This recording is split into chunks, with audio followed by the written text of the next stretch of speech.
Ito naman yung ating haluan. Meron ng 2 inches. Ito 2 inches. Yan.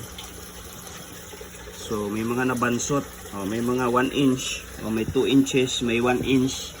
May half inch. No? Nabansot. Halos magkakasabay lang yan.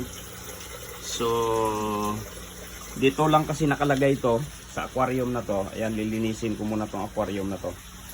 At bilangin natin mamaya kung ilang piraso itong ano na to. Okay.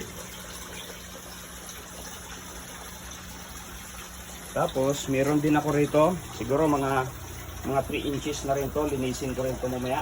So tingnan din natin kung gaano nakalalaki ang laman itong isa na to, pan na to dito, red pan. So tingnan ko kung ano, maglilinis tayo ng mga tubig. Okay, mamaya ulit.